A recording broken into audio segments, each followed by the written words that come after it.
মুস্তাফিজ খাঁটি রত্ন আর Mitchell Starc হুদাই এত দামি। দর্শক, রাজস্থান রয়্যালসকে বিশাল টার্গেট দিয়েও ম্যাচ হারের পরে একই বলল কলকাতা নাইট রাইডার্স এর অধিনায়ক শ্রেয়াস আয়ার। উপস্থাপককেই রীতিমতো চমকে দিল শ্রেয়াস আয়ার। আইপিএল এর 31তম ম্যাচে খেলতে নেমেছিল কলকাতা নাইট রাইডার্স ও রাজস্থান রয়্যালস। এই ম্যাচে কলকাতা নাইট রাইডার্স আগে ব্যাট করে নারিনের ঝড়ো সেঞ্চুরির সুবাদে 223 রান সংগ্রহ করেছিল পুরো 20 ওভার খেলে। তার জবাবে ব্যাট করতে নেমে কলকাতার বোলারদেরকে রীতিমতো পিটিয়ে তক্তা করে দিয়েছে জস বাটলার। রাজস্থান রয়্যালসকে একাই সেঞ্চুরি করে জিতিয়েছেন জস বাটলার। দর্শক, এই ম্যাচে শেষ বলে এসে জয় তুলে নিয়েছে রাজস্থান রয়্যালস। এই ম্যাচে কলকাতার হয়ে এবারের আইপিএল এর সর্বোচ্চ দামি খেলোয়াড় মিচেল স্টার্ক 4 ওভার বল করে কোনো উইকেট তুলে নিতে পারেননি।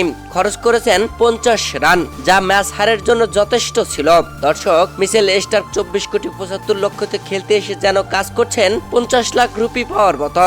যেখানে এবারের আইপিএল এর 2 কোটি ভিত্তিমূল্যতে Bangladeshi pacer cutter master Mustafizur Rahman খেলতে গিয়ে আগুন ঝরা বোলিং এ রীতিমতো তাক লাগিয়ে দিয়েছেন। 2 কোটির মুস্তাফিজের ধারে কাছেও নেই 24,75,00,000 রুপির মিচেল স্টার্ক। দর্শক, বোলিং ব্যর্থতায় রাজস্থান রয়্যালসের কাছে হারের পরে উপস্থাপকের করা প্রশ্নের জবাবে শ্রেয়াস আয়ার বলেন, আমাদের ব্যাটিং এ সুনীল নারিন দারুণ একটা সেঞ্চুরি দিয়েছে। এটা সত্যি আমার কাছে খুব ভালো লেগেছে। আমরা ভালো টার্গেট দাঁড় করাতে পেরেছিলাম। বোলিংটা বেশি খারাপ ছিল, ওরা উইকেটও হারিয়েছিল শুরুতে। আমরা শেষ দিকে এসে ভালো বল করতে পারিনি।